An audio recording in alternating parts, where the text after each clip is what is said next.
Hey, good afternoon. This is Keith with Free Spooling coming at you with a how-to video. Changing the oil on a 30 horsepower Nissan 2002 4-stroke outboard motor. We're going to change engine oil, the oil filter, spark plugs, and the Outdrive. Okay, some constructive advice before you get started. Don't shave. Preferably don't shower for 2 or 3 days before you start the project, and definitely don't wear your nice merch advertising hat like I am. And you might wonder why I said don't shave and don't shower, and I actually have a pair of coveralls on. It's to keep the neighbors away from visiting and giving you free advice. There's an old saying about free advice: it's worth exactly what you pay for it. All right, here's the motor that we'll be working on today. It's a 4-stroke 30 horsepower Nissan. Walking around, we're going to do an oil change, a filter change, spark plug change, and Outdrive oil change. You want to make sure you hook up the fuel hose and pump a little fuel in there, because what we're going to end up doing first is run the motor to warm it up.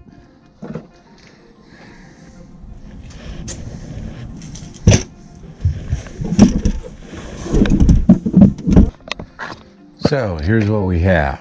We're going to change the oil filter, we're going to change the plugs, and we're going to change the oil, and we're also going to change the I call it the Outdrive oil, but it's the drive unit oil. These are the things you're going to want for this job. We got a manual, which would be good, and to be honest, I just opened it. Filter, gear lube, 2 outboard 4-stroke engine oil liters, and then this will keep the oil draining out from dropping all over the floor. Our spark plugs, and then a oil drain plug gasket. You're also going to want, for lack of better words, a earmuff setup so that you can run the engine first, so that the oil gets warm and then it drains easier. Attach it to the intake on both sides. Getting the plug boots off sometimes is a little bit tricky.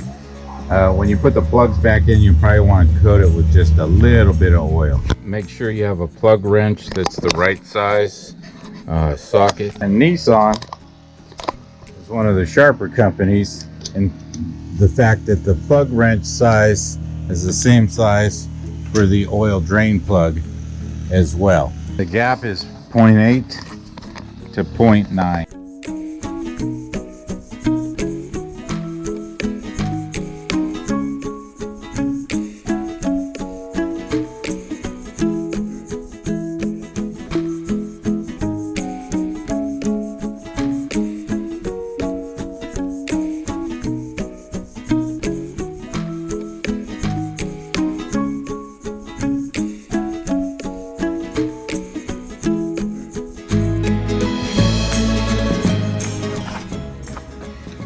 The hookup's pretty straightforward. You just plug it in to that end and screw it down tight. And again, don't turn on the water pressure more than probably half. Steady stream of heat coming out. And it won't be so bad until you open the oil fill spot above. So you can see the oil draining into, instead of the bottom of the outboard, is going into this little collection pool right here.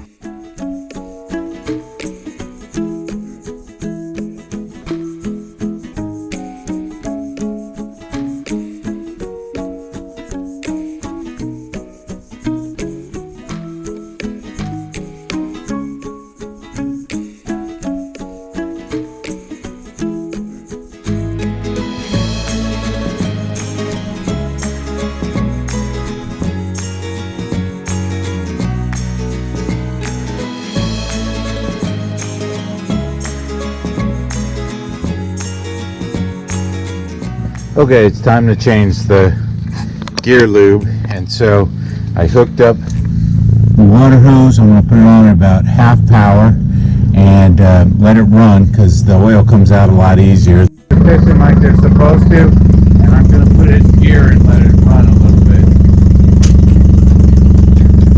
Spinning is good to get the drive oil moving around. Okay, what comes next is changing the oil, and again, you want to pop the top bolt before you do the bottom one, just to make sure that and the bottom one's underneath here.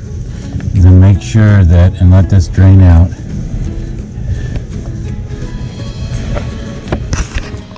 To make sure that you can actually take it off and replace the fluid you drain out. You want to tilt the motor up so that you can get underneath the bottom bolt, and also that it drains better.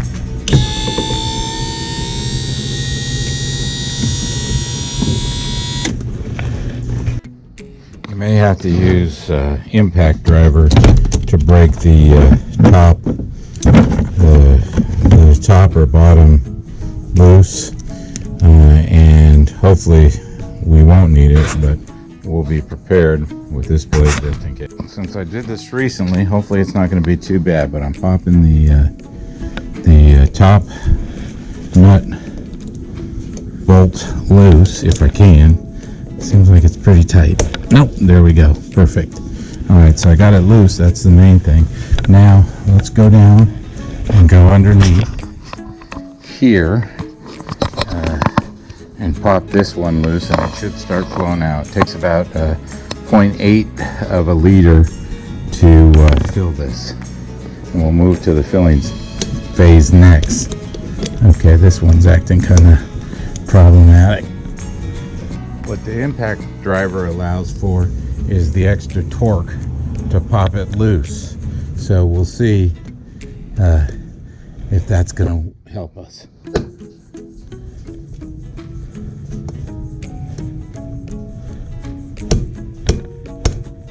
Yep, just did it. Popped it loose. I don't know if you could see that, but using a rubber mallet and the impact driver, you can get some extra torque and hopefully not strip out the bolt.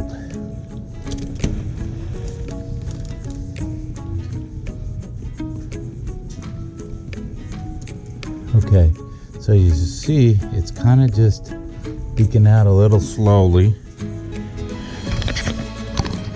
See? And it's got a little green hue to it, which could mean the seals are out, but we'll see. There is a little gasket right here that I'm going to leave in place. Now it should start flowing much better once I pop the top off.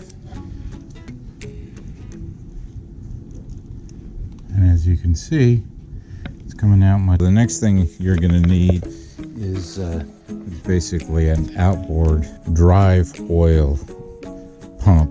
The pump actually right here goes into the 90 weight gear lube. This screws into the bottom hole, and you pump until it comes flowing out from the top. When that's the case, then you put the bolt in the bottom and then bolt the top, and you're pretty much done. Put the motor back down, and you will see that you get some more fluid coming out. You want to drain as much of it out as you can. Just let it run until it quits running. You can plug in, and let's see, this might be the one that actually goes in here. Let's see.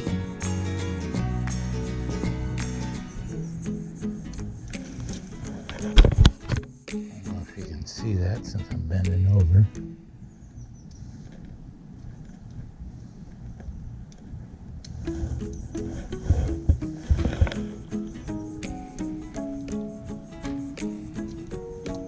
Force it because you don't want to strip out the threads. Maybe it ain't gonna be this one.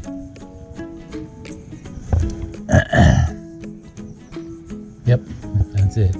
Just screw that in, hand tight, not anymore. And take this piece, which fits right in here like this. You just screw to get it tight. And then, again, if you had gloves, it'd be a lot cleaner. What we're going to do is pump until it comes out of this hole right here.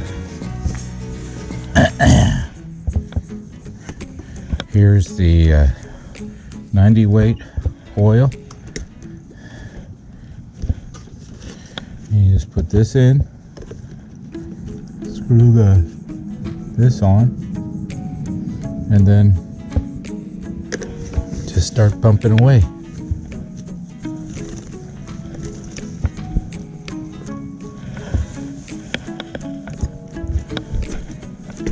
You can see the fluids going in. Should take about 0.8 of a liter.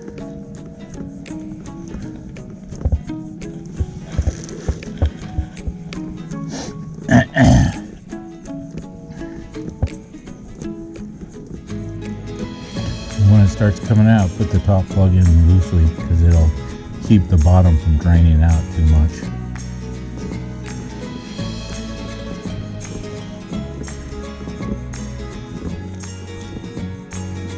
I hear it. You can hear it filling. There we go. See it shooting out. Just catch the drain plug or drain bolt. That in. And again, use your hand to start it so you don't strip out the threads. But if you do that, you're gonna have to ream everything out, and that's something you may want to take if that happens. I know some guys that when they did that, they just bought a new outboard. That's how they justified it to their spouses. But you can have it re-reamed and sized differently if you want to do that. Okay, so I got that tight, and now the fun part, of course, is stopping this from leaking too much. But what you can do is, and probably the easiest way to do this is to take the top off. So if you tried to turn this with it attached, it's kind of a nightmare. But take the top off, lift this up so it keeps the pressure on it, and just be ready to cover the hole with your finger. Remember, it's not going to come out too fast because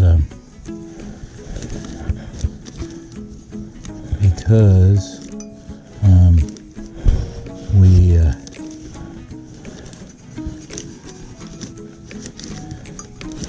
okay,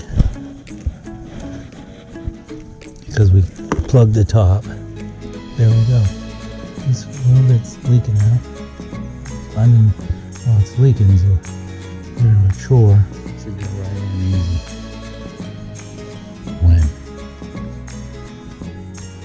Which I haven't done yet. A lot easier if you're down there looking at it. Okay, I think that got thing to do is button things up, top back on, which should be pretty easy to do if you made it this far. The last part of the project is the most important part. When you've actually finished the job, you get to sit back and admire it and toast yourself. Cheers, my man.